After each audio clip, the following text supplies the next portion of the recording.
Look, it's an oven mitt, or it's Winnie the Pooh, or it's an oven mitt, or it's Winnie the Pooh. What are you guys doing?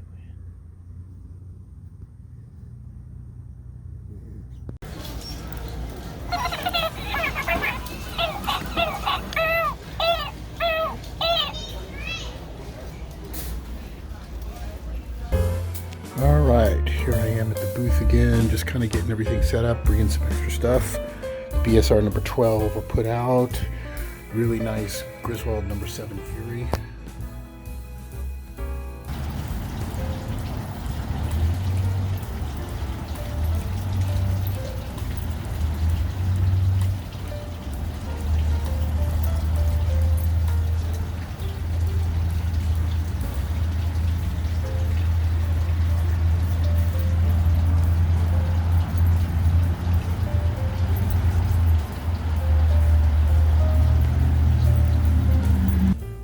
All right, today I've got another consignment piece. This is obviously a chicken fryer, a Lodge chicken fryer. And as you can see here, it's a single notch number 8 chicken fryer. Really beautiful, beautiful example of a very early Lodge. I am looking forward to restoring this. It looks like it's really smooth. And we'll see how it comes out, but this is a consignment piece that somebody has brought me, a family heirloom, for them to restore it, for me to restore it for them. So we'll see what I can do with it, but this is the before. You can see it's got quite a bit of crud on it. I'm going to throw it straight into the E-tank the way it is. I've had pretty good luck with the E-tank, just being able to strip most of the crud off. It does crud up the water a bit, but that's not necessarily a big problem. I'll replace the water soon enough. But we're going to see how this thing comes out, so stand by. Here's my commission piece out of the E-tank. Actually, I had it in the lye tank for a day after. I could probably maybe scrub it a little bit more. Give me 1 second. So, yeah, you can scrub on these things forever. You know, it's a lot of work restoring these things, and for what I'm charging, maybe not quite enough.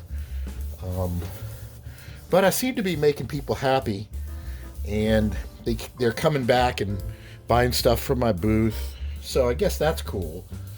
But really, the only way this will probably ever be worthwhile is if you, the person watching this, subscribes, if you're not subscribed already, because the only hope I ever have of really making this worth my while to do it for a long period of time is if I have enough subscribers, because then I could pick up a little bit of revenue. It's not much, but it all adds up. Every little bit helps. Now, I've been doing online stuff for years and years and years, and when the internet first came out, I was doing web hosting, and I had Google ads all over the place, and I was making really good money. That's kind of dried up now, but I have no illusions that I'm going to get 1 million subscribers, although that would be cool. If I had 1 million subscribers, I'd probably be doing a lot more interesting stuff.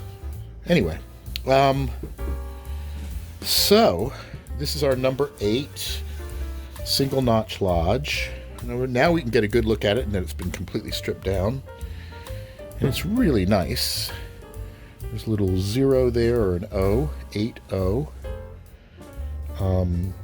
Interesting, that 8's like 2 little circles. Looks to be in really good condition. Inside is really nice and smooth. It has your typical utensil marks over time, but I don't see any flaws in it. It's really, really a great example of a classic early Lodge.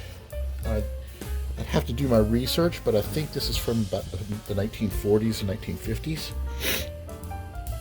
So we're going to get this cleaned up, and we're going to put it in the oven. Where's my oil?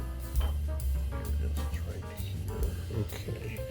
So I'm taking grapeseed oil, and lately I have been pretty much slow cooking, slow seasoning these pieces, especially a commission piece like this. I know a lot of people will throw these things in the oven and crank it up to 400, 500 degrees. I do not do that. I like to take these pieces and put them in the oven at 350 and let them sit at 350 for several hours. There's a couple of reasons that I like to do this. Number one, I'm washing these things before I put oil on them, so there's still some water here. And since cast iron is very porous, I would not want to have water deep in the recesses of something and have the heat cause it to expand and possibly crack the piece. Although, with cast iron, you never know. It could crack at any time for no reason at all. It's just the nature of how. But I think bringing them up to heat slowly is probably a little bit safer, just in case. I don't know if I've ever had a piece crack in the oven, although I've discovered pieces after I'd started seasoning them that were cracked. So I don't know, but these things can crack at any time, sometimes just for no reason at all, or that no reason we'll ever know, But I like to do that slowly.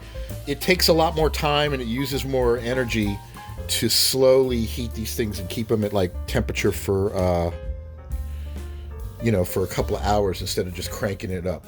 I think because you can basically polymerize the oil into the nonstick coating that you want. You could do it under high heat for a shorter amount of time, or you could do it under low heat for a longer amount of time. I think, though, it's better to do it on lower heat over a longer period of time for two main reasons. Number one, the oil, if you do it slower, the oil stays in its spot a little bit easier. If you heat things up very hot, the oil becomes less viscous and it flows elsewhere. So you see most of these people where you see they have a lot of shiny bad oil marks everywhere. That's because first off, they had too much oil on their pan in the first place, but second off, they probably also cranked the heat up, and as soon as it got really, really hot, all the oil just started flowing and pooling in different spots. I think if you do it slowly, there's less likely that'll happen, and you get a more even coverage of the seasoning. I also will have different techniques based on how smooth or rough the cast iron is. You see on this edge surface where you can clearly see texture, you can have more oil there and it'll be okay. But the smoother the surface, you really do want to kind of once you put the oil in, you want to wipe as much of it off as possible, because you'll get splotches where there'll be more or less oil. This is why also when I put these in the oven, I turn them upside down. And on the sides, since I'm turning it upside down, I want to be careful not to have oil pool around this edge. And I don't want oil to come off of this thing and dripping into the oven. So there's my base level of oil.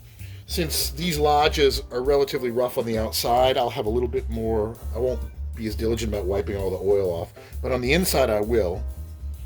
Make sure that there's no dog hairs on them, because they tend to look just like a crack. And so here's so there we go. There's our skillet. Now it's going to go into the oven. Well, I got that one heating up. I'm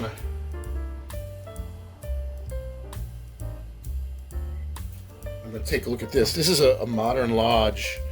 I got a couple of these really, really cheap. And I'm just going to season them all up. This I think is a modern lodge number 8. It's got a helper handle on it. I'll take whatever little extra oil I have and just...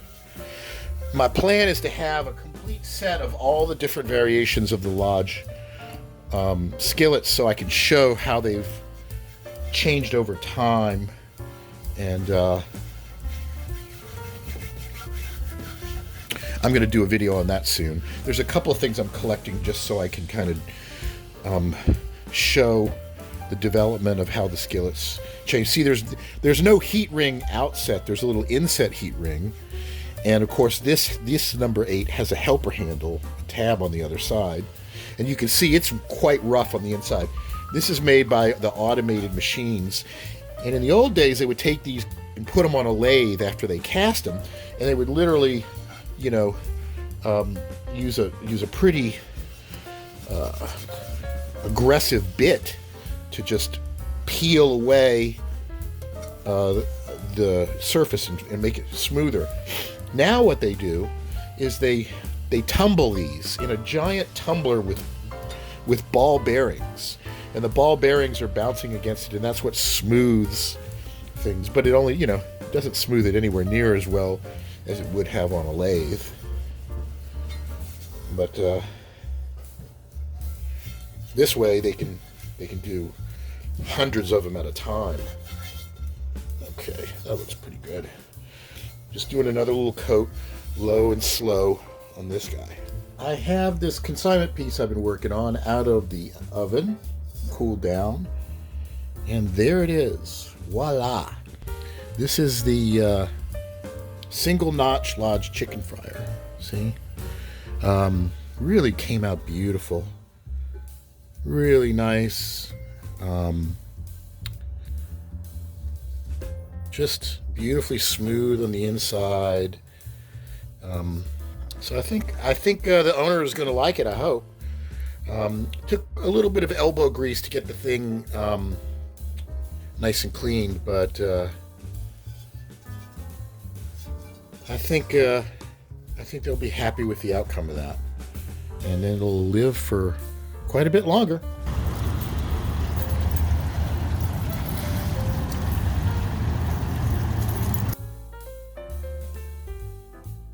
I want to thank everybody for tuning in and enjoying the video series and supporting me thus far by subscribing and clicking like and all of that.